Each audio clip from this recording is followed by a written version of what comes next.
코로나가 수년간 전 세계에 큰 고통을 주었습니다. 그래서 그 기간 동안에 새로운 문화가 태어나는데 학생들도 비대면 수업이라는 것을 하고 교회도 비대면 예배라고 하는 새로운 문화가 만들어집니다. 근데 코로나 기간 동안에 이제 집안에 있는 며느리들이 좋았던 점은 코로나 전파를 우려한 시부모님들이 시골에 내려오지 말라고, 또 비기독교인들은 조상 제사를 드리는데 얼마나 많은 고생을 하며 준비를 해야 돼요. 그런데 안 와도 된다고. 그래서 명절 중노동에서 해방이 되었어요. 근데 이 코로나 기간이 끝나니까 다시 원위치가 될 것 같았는데 그러지 않고, 야, 그냥 제사 음식 안 차리고 그냥 지내는 것도 괜찮다, 우리끼리 할게, 뭐 이런 분위기. 그리고 또 집에서 음식을 하는 것보다는 외식을 하는 게 좋겠다, 뭐 그런 분위기, 이런 분위기가 계속 이어진다고 하는 거예요. 그래서 오히려 추석 때에 가족들이 외식을 하거나 여행을 하겠다는 사람들이 아주 많아졌다고 하는 것입니다. 그래서 젊은 우리 며느님들이 명절 노동에서 해방되었다고 좋아하는 그러한 분위기의 이야기도 들어봅니다. 여러분, 이번 주 목요일부터 6일간 추석 명절이 진행이 되어지는데 여러분들은 가족끼리 어떤 계획을 갖고 계신지, 어떤 고향에 내려가시는 분들도 계시고 또 멀리 가족여행을 준비하고 계신 분도 계실 것입니다. 어떻든 모일 때에 행복하고 즐거운 시간들이 되시길 바라고, 또 집안의 일들을 서로 도와서 함께 행복한 그러한 명절이 되기를 주님의 이름으로 축복합니다. 여러분, 오늘 본문에 보게 되어지면 두 가지의 기적 사건이 나옵니다. 엘리사 선지자 시대에 경험한 이 기적인데 두 가지의 이 기적의 공통점이 무엇인가 하면 먹는 것과 관련되어져 있다라고 하는 것입니다. 여러분, 어느 시대나 먹는 것이 매우 중요하다고 하는 것입니다. 그런데 엘리사 시대에 흉년이 가끔 들었어요. 근데 이 흉년이 되면 더 먹고 마실 게 없잖아요. 근데 그 가장 큰 관심이었던 이 먹는 문제를 해결함으로 말미암아 하나님의 능력이 바로 나타난 것을 보여주었다고 하는 것입니다. 여러분, 오늘 우리가 이 본문을 보면서 끊임없이 생각하고 기억하면서 믿어야 되는 것은 뭐냐면, 하나님은 필요하시다면 기적을 일으켜서라도 하나님의 백성을 먹이시고 살리시는 분이시다라고 하는 것입니다. 여러분, 우리의 삶 가운데 지금 가장 시급한 게 무엇입니까? 자연스럽게 그 문제가 해결될 것 같지 않아요. 기적이 필요해요. 그러면 하나님께서 기적을 통해서라도 그 문제를 해결해 주신다고 하는 것이, 하나님은 무한한 공급의 능력을 가지고 계신 분이에요. 그렇기 때문에 하나님을 갈망하면서 하나님의 은혜를 사모하면 하나님께서 기적을 통해서라도 그 문제를 해결해 주신다. 아멘입니까? 우리는 지금 52차 특별 새벽기도의 기간을 가지고 있습니다. 이 52차 특별 새벽기도를 지나면서 정말 여러분들이 필요한 것을 공급받는 기간이고, 여러분이 가지고 있는 문제가 해결되어지는 그러한 기적, 그러한 기간이 되기를 예수님의 이름으로 축복합니다.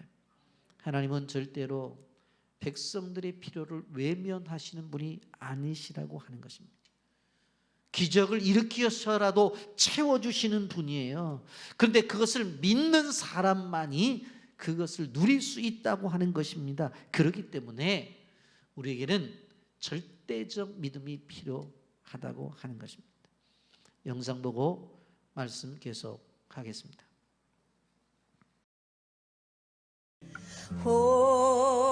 호천하고 쓸쓸할 때 내가 너의 보따리를 나는 너의 영원한 형제야. 아주 많은 방법으로 주님께서 저한테 몇 번 네. 아주 그냥 흔들어도 보고 막 나 봐라 네, 하고 네. 다 했는데 모르니까 모른 거예요. 예, 예. 그런데 이제 76 2월 년도에. 27일 날 예. 76년에 예. 그냥 딱 들어오시더라고요. 무슨 일이 있었죠? 그거는 그때 제가 미국에서 공연할 때인데요. 그때 제가 윤한기 씨 도와주러 잠깐 한국에 와서 공연을 했어요. 네. 콘서트라는 걸 했는데 대한극장에서 하고 이제 이렇게 다니다가 맨 마지막 공연 장소인 대구를 전주에서 대구를 가는데 그때 아침 한 7시에서 8시 사이 네.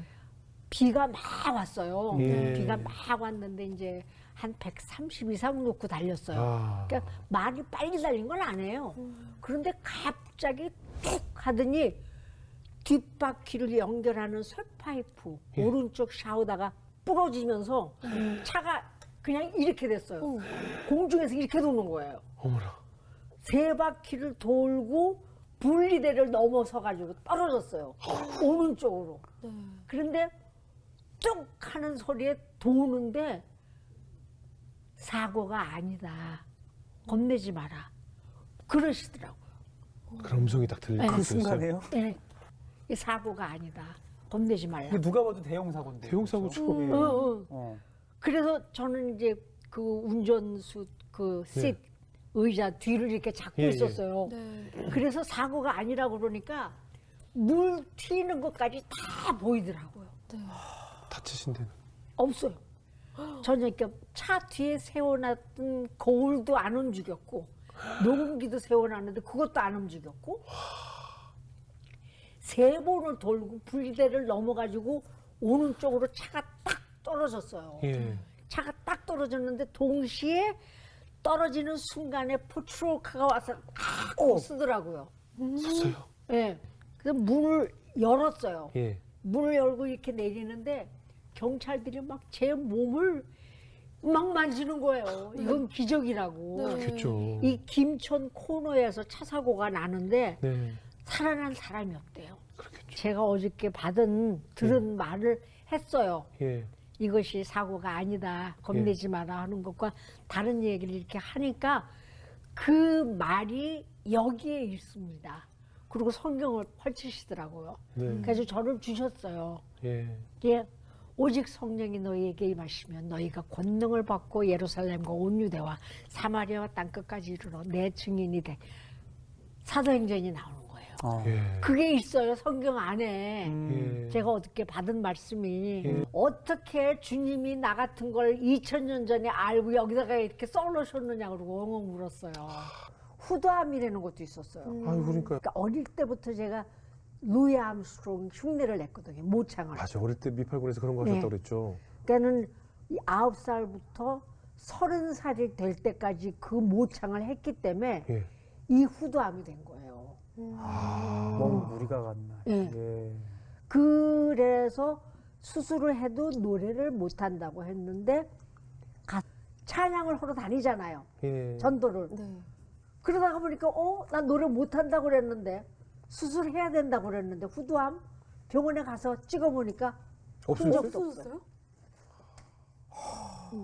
그리고 제 소리가 변했어요. 그 이후로. 예. 그 전에는 이 소리가 안 났어요. 아까 허스키 하셨다고 그러셨죠? 네. 그죠? 예. 그러니까 폴세도가 안 났어요.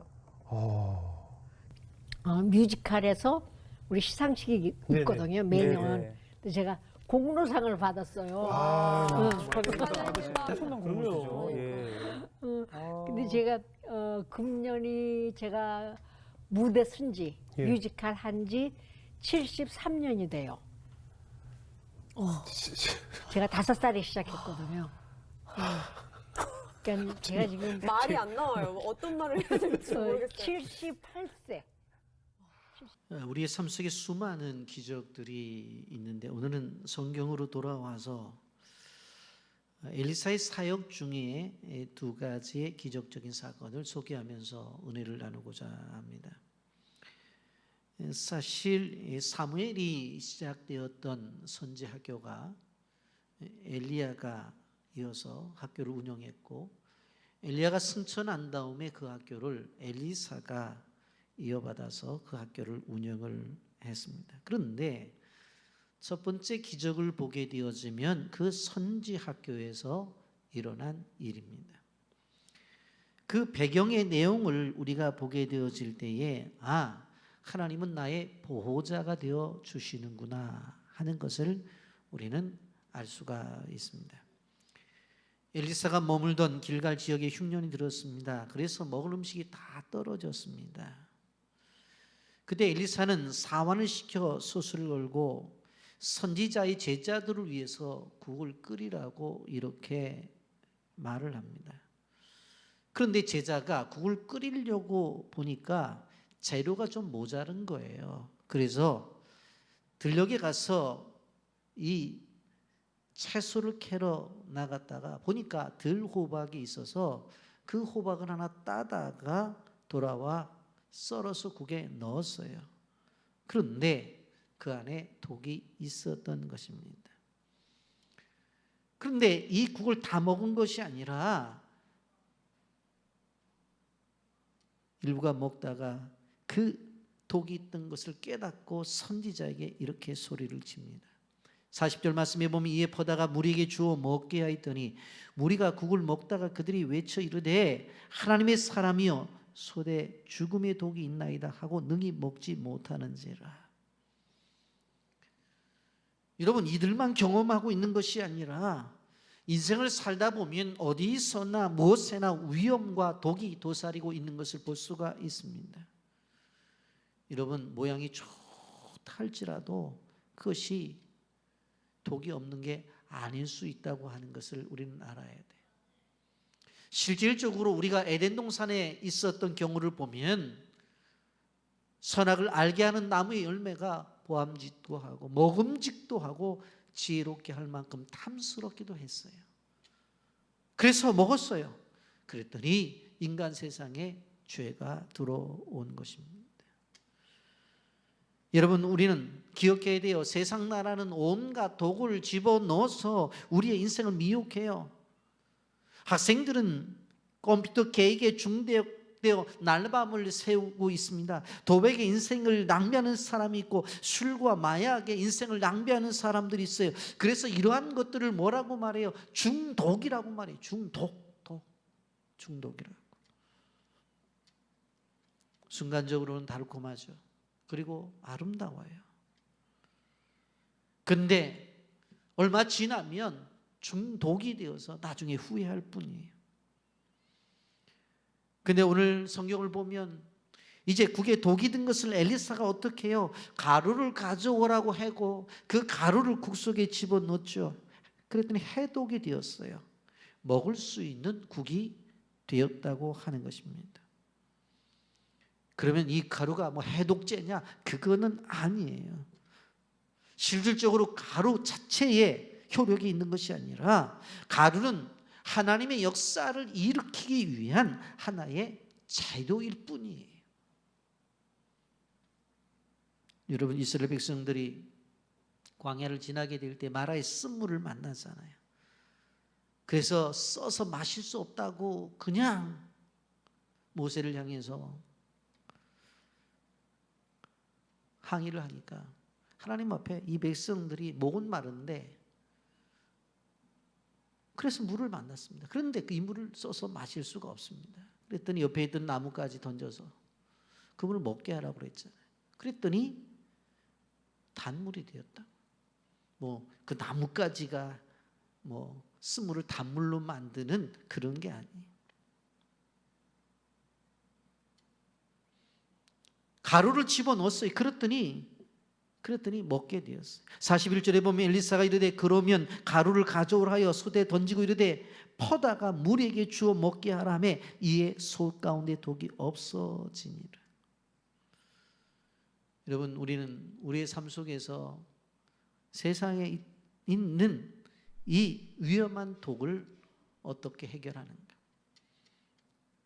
여러분, 우리 그리스도인들은 십자가의 보혈로 세상의 독에서 해방된 사람들이에요. 온갖 독이 우리를 점령하고 중독된 사람으로 만들려고 해요. 쾌락의 중독이 되어지고 돈의 중독이 되어지고 욕망의 중독이 되어지고, 그래서 타락한 세상 속에서 중독된 삶으로 살아가도록 세상은 요구를 해요.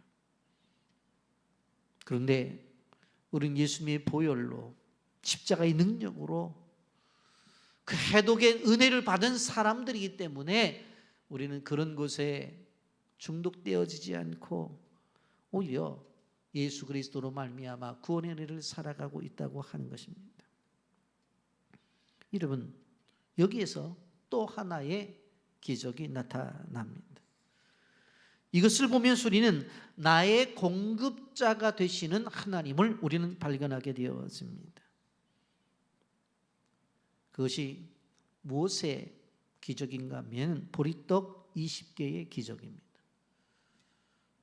보면 42절 보면 한 사람이 발살리사에서부터 와서 처음 만든 떡 곧 보리떡 20개와 또 자루에 담은 채소를 하나님의 사람에게 드린지라 그가 이르되 무리에게 주어 먹게 하라, 이렇게 말씀하고 있죠. 여기서 하나님의 사람이라고 하는 단어가 나옵니다. 그 하나님의 사람이 누구예요? 엘리사였어요. 여러분, 이번 추석 명절을 지내면서 가족들이 모였을 때에 여러분들이 하나님의 사람으로 인정받기를 예수님의 이름으로 축복합니다. 여러분, 이번 추석 명절이 바로 주일이 중간에 있잖아요. 그러면 그럴 수 있어요. 가족이 모였는데 얼굴이 보이지 않을 수 있잖아요. 아니, 어디 갔대? 이 바쁜데. 워낙 주일이면 예배를 드리러 가는 사람이잖아.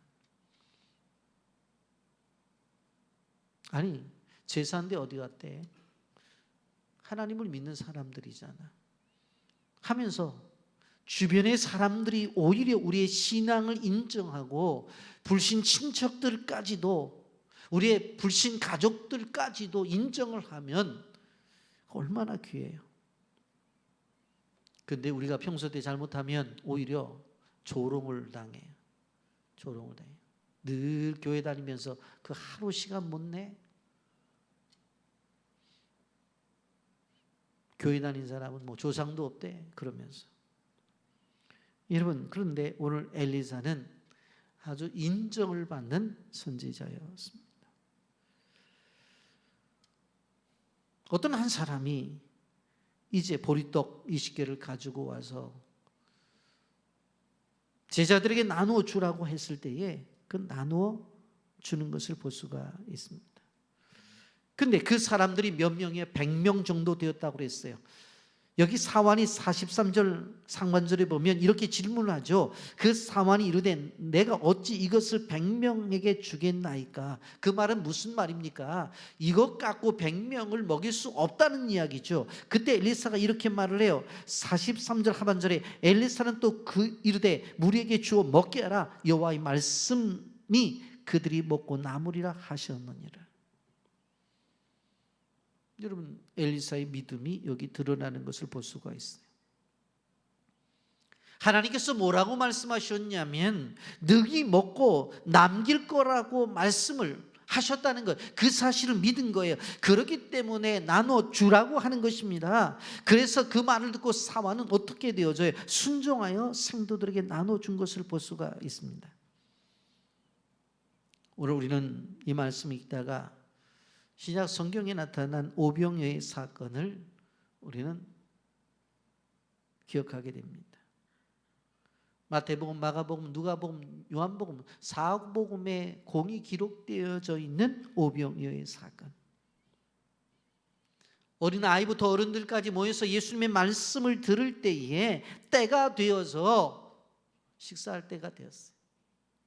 근데 그때에 그 문제를 해결하는 방법이 뭐였어요? 어린아이 도시락이었던 떡 5덩어리와 물고기 2마리를 가지고 주님 앞에 드렸더니 5,000명을 먹이고 12강주리가 남았다는 그 이야기를 하고 있습니다. 여러분 5,000명이라고 말을 하지만 당시에 사람의 숫자를 보게 되어지면 여인들과 아이들까지 합치면 한 2만 명은 되었을 거예요. 여러분 이러한 사건이 복음서에 기록이 되어져 있는데 이미 엘리사를 통해서 있었던 사건의 확대구나라고 하는 것을 우리는 직감할 수가 있는 것입니다. 그러면 여기에서 우리에게 가르쳐 주시는 중요한 몇 가지를 우리는 좀 깨닫고 은혜를 받기를 합니다. 그것이 무엇인가 하면 한 사람의 중요성입니다. 한 사람의 중요성. 42절 말씀에 보면 한 사람이 바알 살리사에부터 와서 처음 만든 떡, 곧 보리떡 20개와 또 자루에 담은 채소를 하나님의 사람으로 드린지라 그가 이르되 무리에게 주어 먹게 하라 그렇게 말씀합니다. 하나님의 사람이에요 분명코. 그런데 엘리사에게 찾아온 사람의 이름이 없어요. 지금 엘리사 선지자의 제자들은 길갈에서 흉년이 있음으로 인해서 먹을 것이 없어서 힘들어하고 있어요. 선지학교에서 공부하고 있는 제자들이 먹을 것이 없어서 큰 고생을 하고 있다고 하는 거예요. 그리고 얼마 전에는 돌 호박을 국 속에 넣었다가 죽을 뻔하기도 한 것을 그들은 경험했어요. 여러분 먹을 것이 아주 귀한 시대였죠. 지금 우리가 살아가는 시대는 어떻게 하면 몸을 날씬하게 할 것인가 다이어트를 하면서 고민을 하는 우리로서는 이 이야기가 남의 이야기 같지만 당시에는 먹을 것이 너무나 귀한 시대였단 말이에요. 이러한 상황 속에서 자신이 만든 보리떡 20개와 한 자루의 채소를 가지고 바로 엘리사에게 드리는 사람이 있었습니다. 한 사람이 가지고 온 이 보리떡 20개와 채소 한 자루는 지금 100명이 먹기에는 턱없이 부족한 양이었어요. 그런데 실질적으로 부족한 양이었음에도 불구하고 그 한 사람이 가지고 온 보리떡 20개와 채소 한 자루로 제자 전체가 먹고 남았다고 하는 것이 성경에서 말하는 결론이에요. 이름도 없이 드린 한 사람. 보리떡을 만들었다고 하는 것을 보면 있는 것을 가지고 야 이거 굶주렸으니까 좀 갖다 줘보자. 쌓여 있으니까 그래도 나 혼자 먹는 것보다 남들과 나누는 것이 좋겠다 해서 갖다 주는 것이 아니라 처음 만들었다고 그렇게 말씀하고 있어요. 그래서 그것을 어떻게 해요? 가져다가 주는 거예요. 근데 그것이 놀라운 결과를 나타나죠. 여러분, 이 드림은 바로 믿음의 드림이었다고 하는 것입니다. 이 사람이 갖다가 주면서 한번 생각을 해보세요. 지금 제자들이 100여 명이 있는데 이거 갖다가 주면서 이걸 갖고 해결할 수 있을 거라고 하는 부분이 믿음이 없으면 내놓을 수가 없어요. 야, 이거 괜히 갖다 줘갖고 선지자만 입장이 난처하면 어떡해. 요즘 말로 말해서 누구 입에 풀을 붙여? 누군 주고 누구는 안 줄 거야? 선교사도 그런 생각을 했었을 거예요. 선지자도. 그런데 갖다가 주잖아요. 선지자에게 갖다 주면서 아이고 이거 나이 어린 사람 주세요. 아니면 나이가 제일 많은 사람 좀 나누세요. 아니면 지금까지 좀 몸이 편치 않은 사람을 좀 나누세요. 뭐 그런 얘기가 없어요. 그냥 보리떡 20개 채소 한 조를 갖다 준 거예요. 그런데 그 사람들이 다 먹고 남는 역사가 나타났어. 그 이야기는 뭐냐? 이 한 사람이 그것을 드릴 때에 문제가 해결될 것이라고 하는 믿음을 가지고 드렸기에 그 결과로 이러한 역사가 나타났다고 하는 것입니다.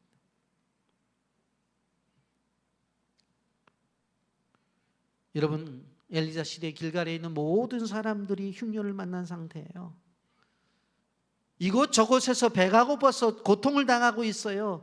그런데 이러한 문제를 가지고 누구 하나 엘리사에게 찾아온 사람이 없었어요. 오직 이 한 사람, 이름도 없는 이 한 사람이 작지만 보리떡 20개와 자루에 든 채소를 가지고 엘리사에게 찾아온 거예요. 누구를 위해서? 굶주리고 있는 선지학교의 학생들의 식사를 위해서. 그 동기가 아름답고 그것이 정말로 하나님 앞에 귀한 그러한 것들이었습니다.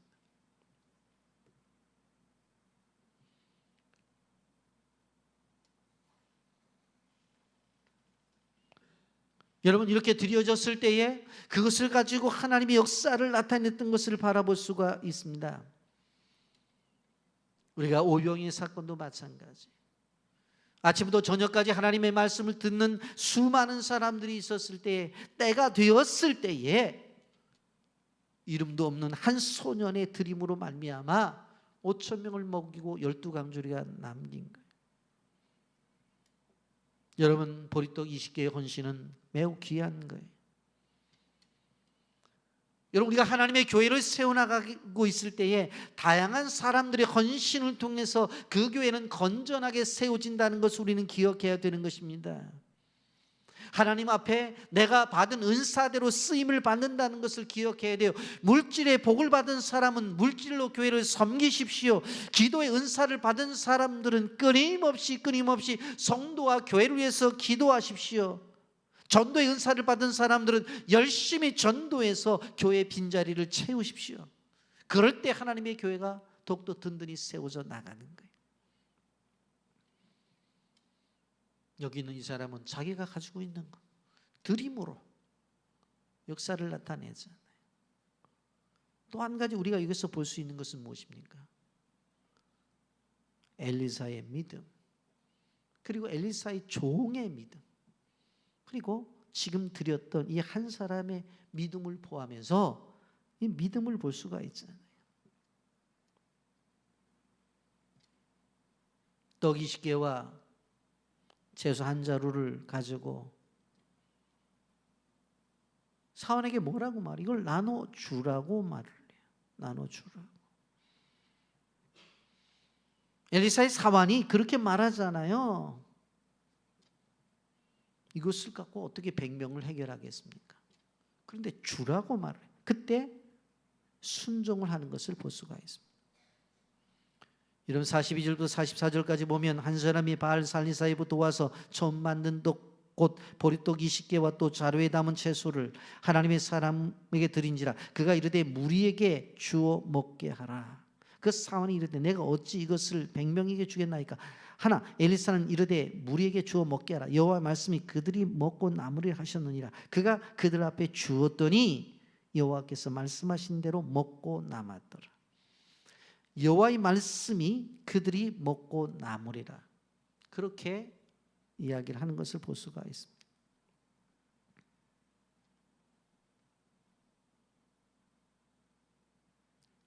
여러분, 하나님은 지금도 믿음의 사람들을 통해서 역사하신다는 것을 알아야 돼요. 하나님의 일을 하게 되어질 때 재주 좋은 사람을 통해서 일을 하는 게 아니에요. 하나님은 믿음이 좋은 사람을 통해서 일을 하시는 거예요. 믿음의 사람은 그의 눈이 늘 하나님이 역사하실 것에 대해서 보는 눈이 있어요. 그래서 순종이 나오는 거예요. 하나님이 행하실 것에 대한 믿음이 없으면 순종 못하죠. 이거 안 될 것 뻔한데. 그런데 하나님의 사람은 분명코 이거는 객관적으로 안 돼. 그런데 말씀하셔. 근데 아멘하고 나가요. 왜? 이루어질 줄을 믿기 때문에 그런 거예요. 여러분, 오늘도 하나님 끊임없이 이런 믿음의 사람을 찾으신다는 것을 우리는 기억해야 되는 것입니다. 여러분, 신약에 와서 오병이의 습관을 보게 되어지면 요한복음 6장 5절 말씀 이렇게 말하잖아요.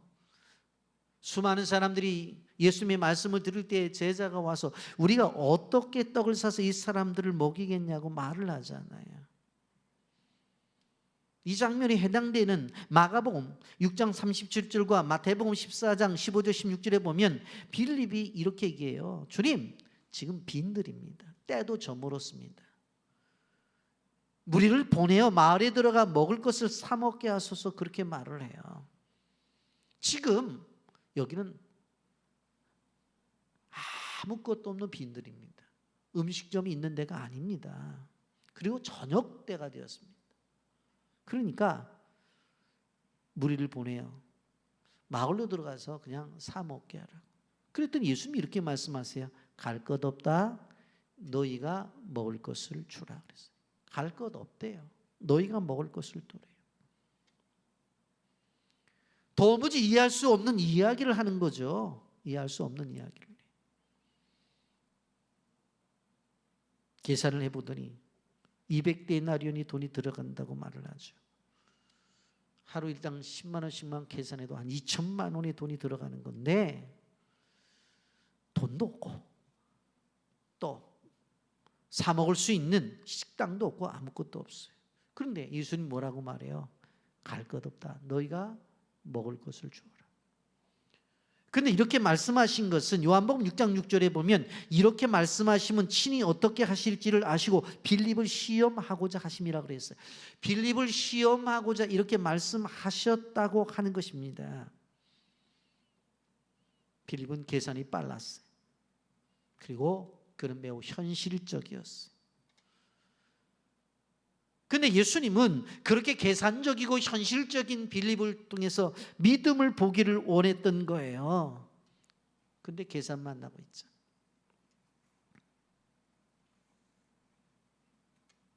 여러분, 오늘 본문의 얘기도 마찬가지입니다. 보리떡 20개와 채소 한 자루로 어떻게 100여 명을 먹일 수 있습니까? 근데 믿음으로 하니까 다들 먹고도 남음이 있잖아요. 떡 5덩어리와 물고기 2마리를 가지고 온 그 어린아이 도시락으로 5천 명을 먹이고도 12강줄이가 남긴 것처럼 믿음으로 하니까 여기에 보게 되어지면 보리떡 20개와 채소 한 자루로 100명의 제자들을 먹이고도 남잖아요. 여러분, 하나님이 우리를 향해서 하시는 기적은 자연 법칙을 뛰어넘는 것이라는 걸 알아야 돼요. 인간이 가지고 있는 이성을 뛰어넘는 거예요. 사람들이 계산하는 계산을 뛰어넘는 그러한 방법으로 우리에게 이러한 기적을 만들어 주신다고 하는 거예요. 사람들이 생각할 때 생각할 수도 없는, 아무리 계산해도 할 수 없는 불가능의 문제를 하나님은 하신다고요. 여러분, 우리가 본문을 묵상하지만 오병이어 습관도 떡 5덩어리에 물고기를 가지고 12강주리를 남기고가는 생각을 누가 해봤겠어요? 아무도 그 생각을 하지 못했던 거예요. 오늘 본문도 이 보리떡 20개 가지고 어떻게 100명을 먹여요? 많이 먹어봤자 4-5명이지. 누가 생각해 봤겠어요? 근데 하시잖아요. 우리는 늘 현실적이고 우리는 늘 계산적이에요. 그래서 계산기 두드리면서 불가능하대요. 그런데 우리 주님은 어떻습니까? 세상의 자연 법칙을 뛰어넘고 인간이 가지고 있는 건 이성을 뛰어넘는 분이에요. 우리가 가지고 있는 경험들을 뛰어넘는 거예요. 그래서 하나님이 역사를 일으키는 분이에요. 그래서 그 역사를 통해서 영광을 받으시는 분이에요. 하나님 그런 분이에요. 저는 그렇기 때문에 하나님 믿으시길 바랍니다. 여러분이 가지고 있는 문제를 주님 앞에 내놓으세요. 오늘 이 시간을 통해서 저는 사도 바울이 고백한 빌립보서 4장 19절의 말씀을 통해서 여러분들을 축복하기를 원해요. 나의 하나님이 그리스도 예수 안에서 너희 가운데 그 풍성한 대로 너희 모든 쓸 것을 채우시리라. 아멘. 너희 모든 쓸 것을 채워주신다고 그랬어요. 여러분, 경제적으로 어렵습니까? 통장에 잔고가 바닥이 났어요. 갑자기 수입이 줄어들었습니까? 사업이 잘 안 됩니까? 여러분, 이럴 때에 믿음으로 문제를 해결할 수 있는 기회가 왔다는 걸 알아야 돼요. 내가 할 수 있어서 내가 하면 내가 하는 거지. 내가 노력해서 될 것 같으면 그건 내가 하는 거지. 근데 이건 내가 할 수가 없다니까. 밤을 새워도 안 되고 머리를 쥐어 짜도 안 되고 안 돼요. 안 되는 문제가 있잖아요. 하나님께서 역사하실 때가 왔고 그걸 생각해 봐야 돼. 엘리사의 제자들이 기본적으로 먹고 사는 문제에 해결할 능력이 없었을 때에 믿음을 가지고 하잖아요. 그 믿음이 어떤 믿음? 한 사람의 믿음. 이렇게 풍요로움 경험하게 되어지는데 풍요로움의 비결이 있습니다. 첫째, 풍요로움은 드릴 때에 체험합니다. 여러분, 사르밧 과부가 이제 마지막 먹고 아들이라 죽겠다고 하는 마지막 양식을 어떻게 해요? 엘리사에게 드렸을 때 기적이 나타났잖아요. 그녀의 가루통이 마르지 않았고 기름 그릇도 축나질 않았어요. 끊임없이 공급이 되었던 거예요. 오늘 44절에도 보면 그가 그들 앞에 주었더니 여호와께서 말씀하신 대로 먹고 남았더라. 먹고 남았더라. 43절에 보면 사람의 숫자가 100명이에요. 보리떡 20개와 채소 한 자루, 그걸 가지고 100명이 먹고 남았다고 하는 것입니다. 그것에 대한 확대한 적용이 신약 성경의 오병이의 기적이죠. 기적의 모든 배후에는 누군가가 드린 사람이 있다고 하는 것을 우리는 기억해야 돼요. 그러니까 기적을 경험하려면 먼저 드림의 행위가 먼저 있어야 된다고 하는 거예요. 여러분, 구약의 이 사건은 예수님이 일으킬 기적의 그림자였던 것을 볼 수가 있습니다. 한 어린아이가 떡 5덩어리와 물고기 2마리를 드릴 때에 장정만 5,000명이 넘게 먹고 12강주리가 남았어요. 여러분, 하나님은 무엇인가 드렸을 때에 그것을 가지고 사용하신다고 하는 것입니다. 근데 우리가 세상을 살아가면서 여러 가지 시험이 있지만 물질도 큰 하나님의 시험인 것을 볼 수가 있어요. 그래서 많이 넘어져요. 장발잔처럼 살기 위해서 빵 한 조각을 훔치는 사람이 있고 가지고 있는 재산을 좀 더 누리기 위해서 감추는 아나니와 삽비라 같은 존재도 있다는 걸 알아야 돼요. 일찍이 칼막스는 이것을 간파해서 이 세상에 사는 사람들이 공평하게 살겠다고 하는 공산주의를 만들어냈습니다마는 오늘날 공산주의는 그 공산 이데올로기는 실패한 것을 우리가 알고 있잖아요. 여러분, 우리가 물질의 문제로 시험이 올 때 잘 견뎌냈어요. 이겨냈어요. 근데 방법을 가르쳐 줬어요. 갈라디아서 6장 7절 이렇게 말씀합니다. 스스로 속이지 말라. 하나님은 만홀이 여김을 받지 아니하시나니 사람이 무엇으로 심든지 그대로 거두리라. 뿌리고 심는다는 것 선신을 이야기하고 있는 거예요. 여러분, 우리가 믿음의 생활을 하면서 하나님께서 필요하다고 말씀을 할 때가 바로 축복의 순간이라는 사실을 알아야 돼요. 왜 그러냐면 그것을 심음으로 말미암아 하나님께서 30배, 60배, 100배 열매를 주시기 위해서 심으라고 하는 거예요. 우리를 향한 더 나은 계획과 우리를 향한 더 축복의 계획을 하나님께서 말씀하시는 거예요. 하나님께서 아브라함에게 아들을 바치라고 그랬어요. 그랬는데 정작 바친다고 갔더니 아들을 바친 건 아니었잖아요. 그리고는 결국 하늘의 별처럼 바닷가의 모래처럼 수많은 자손을 주었잖아요. 여러분, 하나님께서 우리에게 요구하는 것은 이렇게 생각하면 돼요. 명절에 할아버지가 손주하고 만나서 손주가 과자를 가지고 있어요. 그럼 하나 달라고 얘기를 하죠. 안 주려고 그래요. 한 입만 먹자고 그러죠. 안 주려고 그러죠.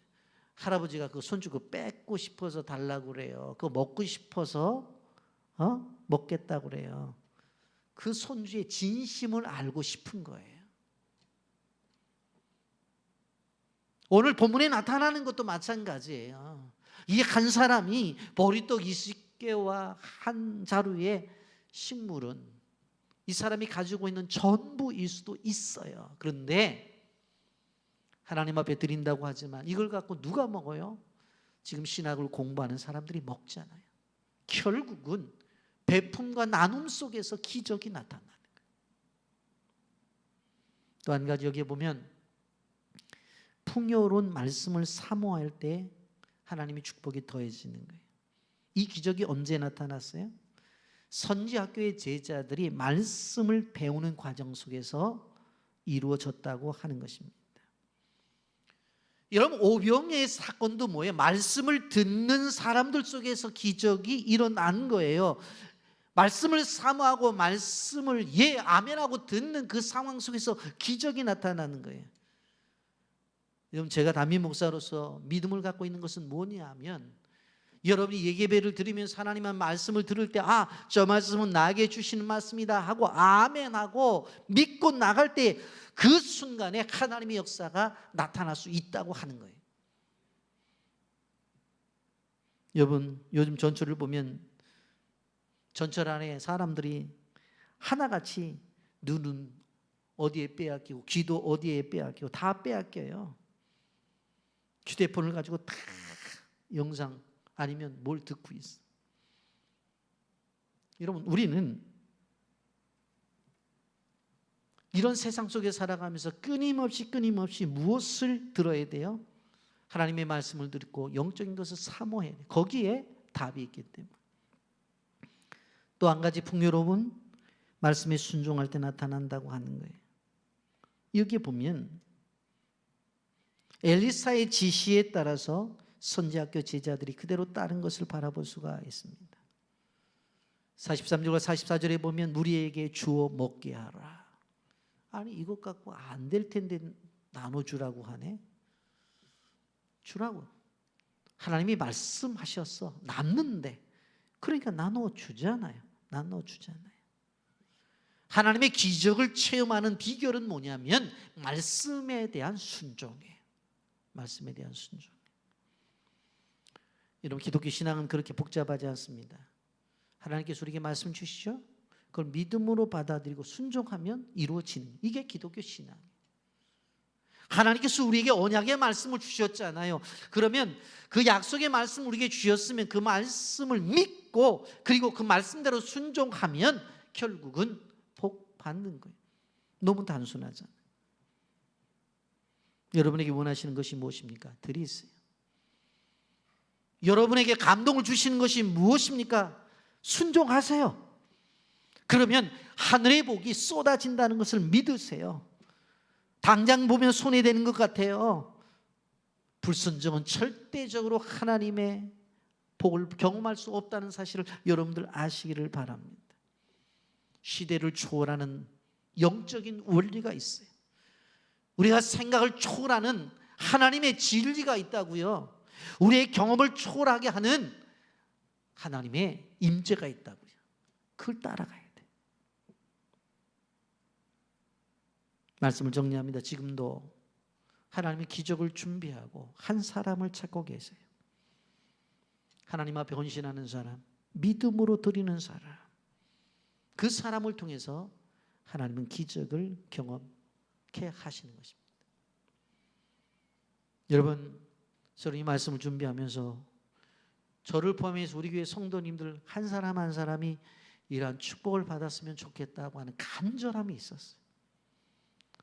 다른 사람이 축복받을 때 구경꾼이 아니라, 다른 사람이 축복을 받을 때 그냥 얻어먹는 존재가 아니라 내가 하나님의 축복을 받아서 나누는 존재가 되었으면 좋겠다.